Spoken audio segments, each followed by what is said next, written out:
ఏపీలో కొత్త ప్రభుత్వం కొలువుదీరుతున్న వేళ సెక్రటేరియట్లో ఆసక్తికర పరిణామాలు చోటు చేసుకుంటున్నాయి. ఈనాళ్లు సైలెంట్గా ఉన్నవాళ్లు ఇప్పుడు యాక్టివ్ అవుతున్నారు. మనం బరంపురం అంటూ కొత్త ప్రభుత్వంలోకి రాబోయే పెద్దలతో తెర వెనుక మంత్రాంగాలు సాగిస్తున్నారు. వైసీపీ ఘోర ఓటమి తర్వాత ఏపీ సెక్రటేరియట్లో ఆసక్తికర పరిణామాలు చోటు చేసుకుంటున్నాయి. ఏపీ సెక్రటేరియట్ ఉద్యోగుల సంఘం అధ్యక్షుడు వెంకట్రామిరెడ్డి ఇప్పటికే సస్పెండ్ అయి ఇంటికి పరిమితం కాగా తాజా రాజకీయ పరిణామాలతో పూర్తిగా సైలెంట్ అయ్యారు. ఈ క్రమంలో ఆసక్తికర చర్చ ఏపీ సెక్రటేరియట్ వర్గాల్లో జరుగుతోంది. గతంలో వైసీపీ గెలవగానే అప్పటి వరకు ఉన్న ఏపీ సచివాలయ ఉద్యోగుల సంఘంలోని సభ్యులను తప్పుకోవాల్సిందిగా ఒత్తిడి తెచ్చారు. దీంతో అసోసియేషన్ సభ్యులు ముందుగానే రాజీనామా చేశారు.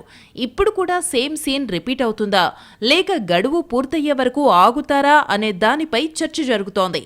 గతంలో సచివాలయ ఉద్యోగుల సంఘానికి అధ్యక్షుడిగా ఉన్న వెంకట్రామిరెడ్డి వివాదాస్పద వ్యక్తిగా మారారు.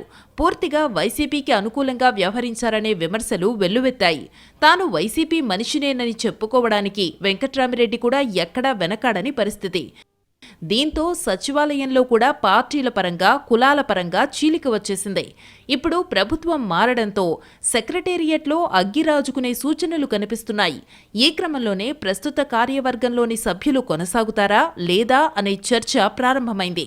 5 ఏళ్లలో అధికార పార్టీకి అనుకూలంగా వ్యవహరించిన వెంకట్రామిరెడ్డితో అంటకాగుతూ తిరుగుతున్న వాళ్లు ఇప్పుడు మళ్లీ కొత్త రంగేసుకుని యాక్టివ్ అవుతున్నారన్న చర్చ మొదలైంది. వీళ్లలో కొందరు కులాల సమీకరణలు చేస్తూ తెరపైకి వస్తున్నారన్న చర్చ జరుగుతోంది.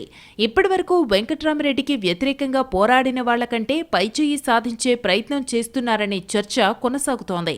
2014-19 మధ్యకాలంలో సచివాలయ ఉద్యోగుల సంఘం అధ్యక్షుడిగా వ్యవహరించిన మురళీకృష్ణ వంటి వాళ్లు ఇన్నాళ్లు సైలెంట్గా ఉంటూ ఇప్పుడు మళ్లీ తెరమీదకు వచ్చేస్తున్నారనే సెటైర్లు వినిపిస్తున్నాయి. గతంలో వెంకట్రామిరెడ్డి ప్యానెల్కు పోటీగా నిలబడినందుకు జైలుకెళ్లిన మురళీమోహన్, వెంకట్రామిరెడ్డి ప్యానెల్కు వ్యతిరేకంగా పోటీకి నిలబడిన రామకృష్ణ వంటి వారిని కూడా పక్కకు తోసి నాయకత్వాన్ని తమ చేతుల్లోకి తీసుకునే ప్రయత్నం చేస్తున్నారనే చర్చ సచివాలయ వర్గాల్లో జరుగుతోంది. దీంతో చంద్రబాబు సచివాలయంలోకి అడుగుపెట్టిన తరువాత జరిగే రెడ్ కార్పెట్ స్వాగత కార్యక్రమంలో ఎవరిది పైచెయ్యి అవుతుందనే ఉత్కంఠ సచివాలయ వర్గాల్లో కనిపిస్తోంది.